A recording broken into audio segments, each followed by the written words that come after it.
নমস্কার সকলকে আমার ইউটিউব চ্যানেলে আবারও স্বাগত জানাই। আজকে একটি নতুন টপিক নিয়ে এসেছি। গতকালকের ভিডিওতে আপনারা সবাই দেখেছেন আমি এসআর নিয়ে কিছু কথা বলেছি।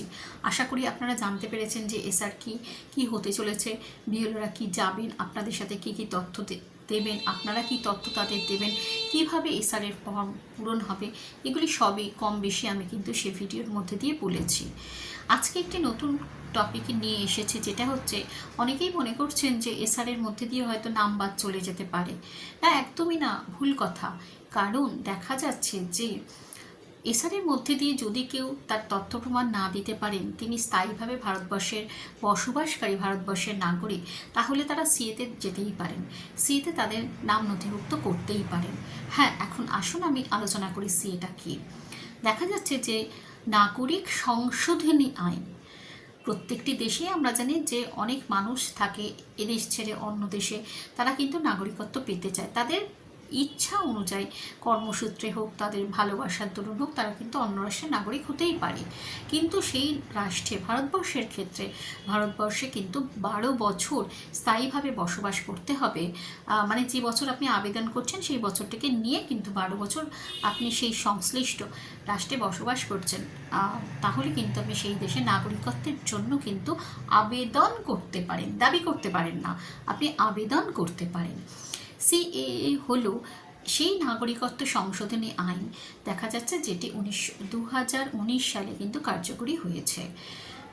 বলা হচ্ছে যে পাকিস্তান, আফগানিস্তান এবং বাংলাদেশ থেকে বহু শরণার্থী 2014 সালের 31শে ডিসেম্বরের আগে ভারতবর্ষে কিন্তু এসেছেন। হিন্দু, বৌদ্ধ, শিখ, জৈন, পারসিক, খ্রিস্টান যারা এসেছেন ভারতবর্ষে শরণার্থী হয়ে, তারা কিন্তু এসআরের জন্য আবেদন করতে পারেন।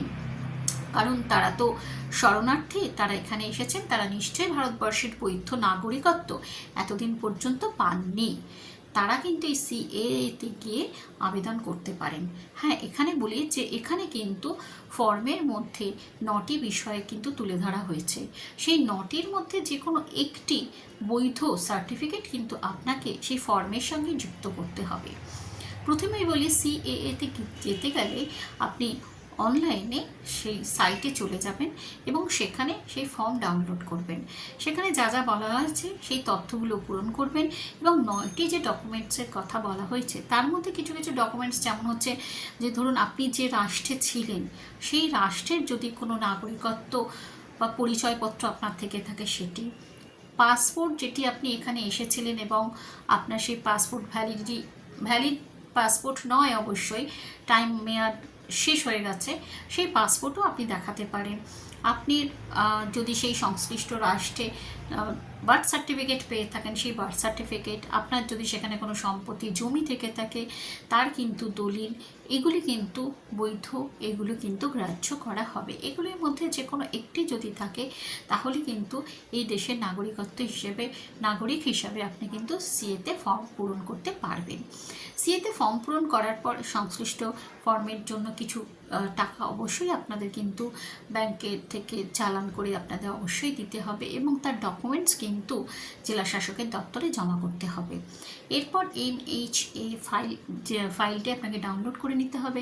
এখানে একটা ফাইল নম্বর দেওয়া থাকবে, নম্বর অবশ্যই আপনাকে মনে রাখতে হবে, কারণ এরপরে কিন্তু দেখা যাবে কাজটি যখন এগোবে আপনার মোবাইলে কিন্তু মেসেজ আসতে পারে, ফোন আসতে পারে, অথবা কিন্তু আপনার বাড়ির চিঠিও যেতে পারে এবং সেগুলির পর কিন্তু যে আবার পুনরায় কিন্তু সেই সাইটে গিয়ে যে করণীয় সেই কাজগুলি কিন্তু ফর্মের মধ্যে দিয়ে পূরণ করতে হবে এবং তার একটি কপি জেলা শাসকের দপ্তরে অবশ্যই আপনাকে কিন্তু জমা করতে হবে।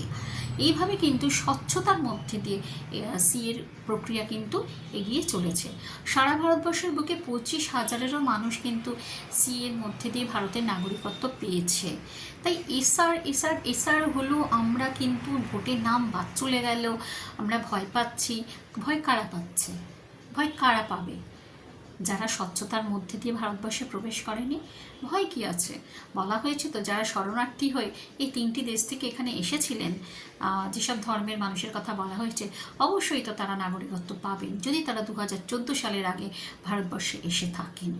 তাহলে আপনারা বৈধ উপায় সিএর মধ্যে দিয়ে আপনারা তাহলে ফর্ম পূরণের মধ্যে দিয়ে এখানকার নাগরিকত্ব পেতেই পারেন। হ্যাঁ, যদি উক্ত ব্যক্তি ভারতবর্ষের নাগরিকত্ব পেতে রাজি থাকেন, তিনি যদি চান, তাহলে কিন্তু সেটা সম্ভব রয়েছে।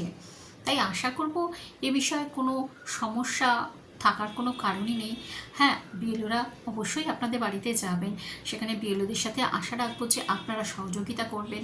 এবং দেখা যাচ্ছে যে আধার কার্ড, যেটি মানুষের মধ্যে একটি প্রতিক্রিয়া সৃষ্টি করেছে, আধার কার্ড কিন্তু একমাত্র পরিচয়পত্র নয়।